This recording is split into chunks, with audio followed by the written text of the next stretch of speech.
Good morning, everyone, and welcome to the Wake Up. Today is Wednesday, September 11th, 2019. Here is your rundown of the entertainment and media biz stories to know as you start your day. Today's Wake Up brought to you by Samsung's new Galaxy Note 10 with new features like an intelligent S Pen which doesn't even need to be on the screen to move images, a pro-grade camera with video bokeh, that cool thing you can kind of, soften or blur out the background behind your picture subject thing, 5G live streaming capability, and the ability to fully charge your phone for the day in just 30 minutes, a wonder skill to have at any film festival. And now, on to the morning's top stories. If you had $5 a month in your office's Apple TV Plus pool, lunch is on you today. Here are your takeaways from yesterday's Apple presentation.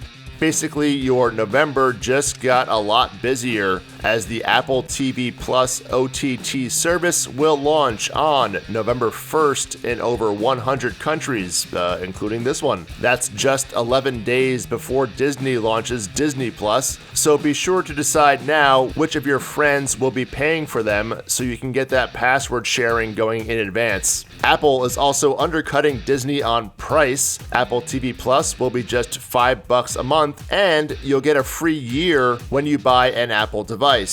Granted, the platform can't compete on depth of product with Disney's robust library, so the pricing makes sense in a comparison sense, but it adds another log on the fire for Warner Media and just how they'll position HBO Max at a likely $15 to $17 price point in spring 2020. Apple TV Plus, can we just call this thing ATP or something? It also dropped the trailer for the new futuristic Humans Have Lost Their Eyesight series called See, starring Jason Momoa. Most original series will release the first 3 episodes at their launch, and then the rest on a weekly basis, while select others will drop all episodes at once because, that won't get confusing. Apple also has a bunch of new product releases and updates, including 2 versions of the new iPhone 11, neither of which are coming with a price increase from the iPhone 10. But you're probably best just checking out the 2-minute recap video Apple put on their YouTube page for details on all of the gadgetry.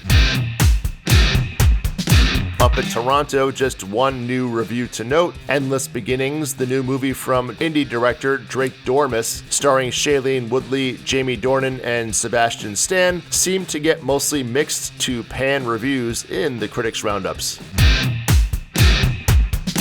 The New York Times reported that California passed that law requiring companies like Uber and Lyft to treat their drivers like employees instead of independent contractors. It's expected to be signed into law by the governor, so expect this to become a much bigger story for these companies in 2020. Uber also announced a new round of downsizing, laying off 435 employees across product and engineering departments, according to TechCrunch. Now let's hit the media bites. In the business suite, AT&T has officially named Sophia Chang and Rich Warren, currently the heads of HBO and Turner Distribution respectively, as co-presidents of distribution for all Warner Media products, including the upcoming HBO Max streaming service. Bloomberg reported that the next casualty of the Disney-Fox merger will be Fox Next, Fox's in-house video game unit focused on free-to-play mobile games based on Fox franchises. Disney put the division up for sale versus shutting it down. Now over to the world of digital content. Bill Simmons' The Ringer has made an exclusive deal with Spotify to create a quote, multiple times a week podcast. I mean, who would commit to saying a daily podcast? I mean, that person would be an idiot. Yeah. It will be called The Ringer's Hottest Take, and it will break down a controversial opinion from The Ringer's world of sports, food, or entertainment in 7 to 10 minutes. Wait, one story in 7 minutes? Rookies.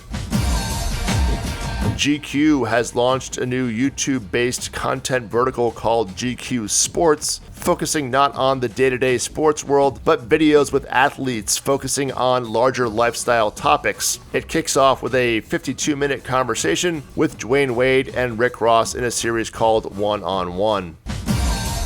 going back to the ancient art of print, where I'm sure you'll one day get a question from your kids along the lines of GQ was once a magazine? If you want a quick snapshot into the state of magazine advertising health, Folio.com looked at the fashion magazine world's once famously most profitable and advertiser-heavy September issues. The collective weight of the September issues from the top 5 U.S. fashion titles this year has fallen 48% from just 3 years ago. Over in TV news, NBC's Songland, where up-and-coming songwriters are paired with established artists, has been renewed for season 2. And that very Brady renovation show for HGTV looks like it's paying off. The premiere gave the network its highest ratings in 2 years, with over 3.3 million viewers. And since it cost HGTV about $3.5 million to buy that house, I guess that's about $1 a viewer. Is that what they call good ROI in the ad business? I'm not exactly clear on that. Anyway, it was also the second highest rated show on all of cable Monday night, behind Monday Night Football, according to The Reporter. Separately, Kelly Clarkson also had a notable debut, garnering the highest ratings in 7 years for a first-run syndicated daytime TV show. And finally, Variety reports that SJP and husband Matthew Broderick are teaming up on Broadway, doing a 17-week run of Neil Simon's Plaza Suite next spring, after previewing for a couple of weeks in Boston in February.